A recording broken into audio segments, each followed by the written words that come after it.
भगवान जाम्भोजी बाल रूप में गौवें चराते हुए ग्वाल बालों को, अपने माता पिता लोहट जी और हंसा देवी को और अन्य पीपासर के ग्रामवासियों को अनेकों प्रकार के चरित्र चमत्कार दिखाते हैं।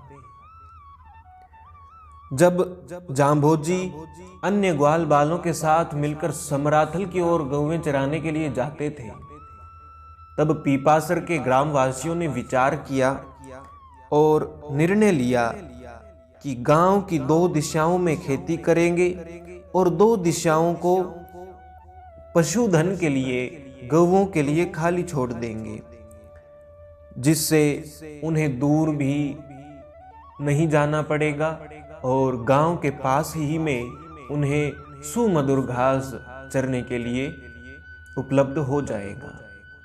और इसके बाद ये कर्म शुरू कर दिया गया। गांव की 2 दिशाओं में खेती की जाती है और गांव की अन्य 2 दिशाओं की भूमि को खाली छोड़ दिया जाता है, जहां पर सुमधुर घास उगती है और गौएं वहां पर विचरण करती है, घास चरती है।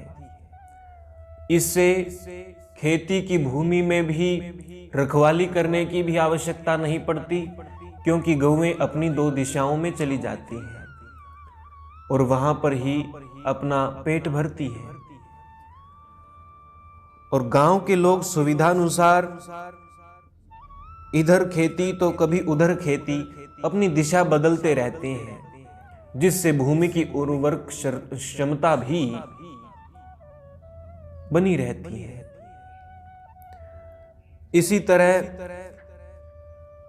जिस ओर लोहट जी के खेत थे, उधर ही उस दिन गायें चराने के लिए जाम्भोजी और अन्य बालक सभी गए हुए थे। खेतों में बुवाई का कार्य नहीं हुआ था, बीज बोया नहीं गया था, भूमि खाली पड़ी थी, हल चलाने की तैयारी कर रहे थे और समय पर अच्छी वर्षा भी हो गई थी। कुछ लोग अपने अपने खेतों में हल चला रहे थे। लोहट जी अपने हल और बीज आदि लेकर पहुंच गए। लोहट जी वैसे तो बुढ़ापे का अनुभव करने लगे थे, किंतु हल तो स्वयं ही चलाना था और किसी सेवक के द्वारा ये बीज बोने का पवित्र कार्य नहीं करवाना चाहिए, ऐसी उन सब की मान्यता थी और होनी भी चाहिए। और वर्तमान में भी जो लोग खेती करते हैं उनसे निवेदन करना चाहूंगा, भले ही पूरे खेत का कार्य नौकरों से करवाएं, मजदूरों से करवाएं, परंतु खेती शुरू करते हुए बीज बोने का जो कार्य है वह स्वयं अपने हाथों से ही करें। इसे शुभ माना जाता है। प्राचीन समय से यही मान्यता चली आ रही है कि खेत में बुवाई अपने हाथों से करनी चाहिए। लोहट जी ने भी विचार किया, यदि बेटा हल चलाने लग जाए तो मेरा काम आसान हो जाएगा। उस दिन वहीं पर जाम्भोजी गौएं चरा रहे थे। लोहट जी ने अपने ज्ञानी बेटे जाम्भोजी को बुलाया और कहने लगे, बेटा अब तुम हल चलाने योग्य हो गए हो। अपने यहाँ अच्छी वर्षा भी हुई है, सभी किसान अपने अपने खेतों में हल चला रहे हैं, बाजरी, मोठ आदि के बीज बो रहे हैं। भगवान की कृपा से थोड़े ही दिनों में खेती लहराने लगेगी, किंतु जब मैं अपनी ओर देखता हूं तो मैं असहाय हूं। तुम मेरे उत्तराधिकारी हो, तुम सोचो, मुझे चिंता मुक्त करो और हमारे घर में जब अन्न होगा तो हम अपनी जीविका चलाएंगे। आज तुम स्वयं हल चलाना सीख जाओ, मैं तुम्हें सिखा देता हूं कैसे बैलों को हाँकना है, कैसे रस्सी पकड़नी है, कैसे हल पकड़ना है, कैसे बीज डालना है, कितना बीज किस प्रकार से बोया जाता है, मैं सब कुछ तुम्हें सिखा दूंगा। मेरी सभी बातें तुम सीख जाओगे तो मुझे संतोष होगा, अपना जीवन सफल समझूंगा और वास्तव में मैं तभी पुत्रवान कहाऊंगा। तुम्हारे इस कार्य से मुझे बड़ी खुशी मिलेगी। जांभोजी बोले, हे पिताजी, यदि ऐसी बात है तो मैं आपकी प्रसन्नता के लिए अवश्य ही हल चलाऊंगा। अभी इसी समय प्रारंभ करता हूं। यह समय भी अनुकूल है। ऐसा कहते हुए जांभोजी ने 2 बछड़े जो गायों के बीच में चर रहे थे और जिन्हें हल में कभी जोता नहीं गया था, अब तक हल चलाए हुए नहीं थे, उन्हें हल चलाने का अभ्यास भी नहीं था, उन्हें नाम लेकर बुलाया। चूंकि सभी गौवें बछड़े भगवान जांभोजी की वाणी को समझते थे और इशारे से जब भगवान जांभोजी उन्हें बुलाते तो वे दौड़े चले आते थे, उनकी आज्ञा का अनुसरण करते थे। ज्यों ही भगवान जांभोजी ने उन्हें इशारे से बुलाया, वे 2 बछड़े चले आए। जांभोजी ने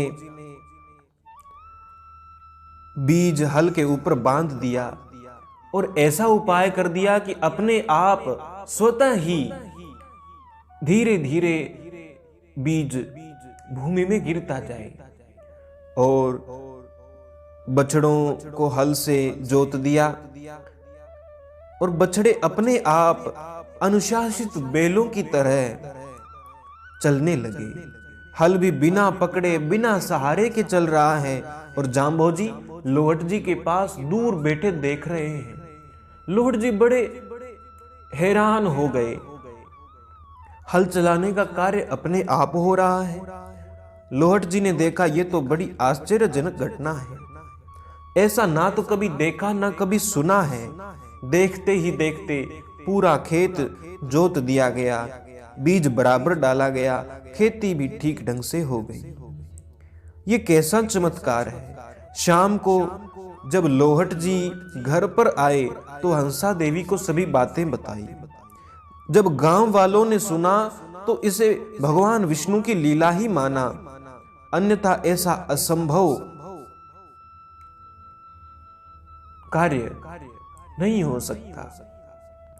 लोहट जी को चमत्कार दिखाया और उस विष्णु परमात्मा से परिचित करवाया। वो विष्णु अपनी शक्ति से असंभव को भी संभव कर देता है।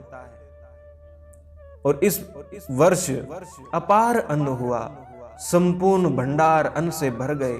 जहां पर विष्णु की लीला हो, स्वयं अपने हाथ से बीज बोया गया हो, वो अन्न तो अब हमेशा अवश्य ही अनंत हो जाएगा, अखूट हो जाएगा, अपार हो जाएगा।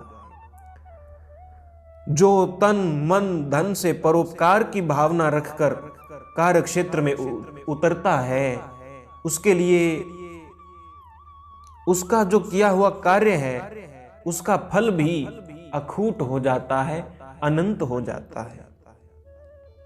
भगवान जांभोजी स्वयं तो भोजन करते नहीं हैं, उन्होंने दूसरों के हित के लिए ये खेती की थी। इसलिए उनकी खेती किया हुआ, उनके खेत में होने वाला अन्न भी अखूट हो गया, अनंत हो गया।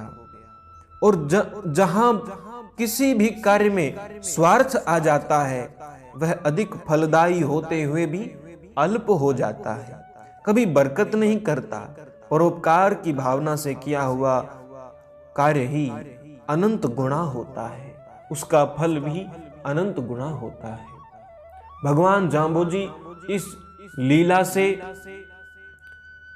विष्णु की, परमात्मा की महानता और परोपकार की भावना रखते हुए कार्य क्षेत्र में कार्य करने का संदेश देते हैं और पूरे गांव वासियों को इसका संकेत करते हैं।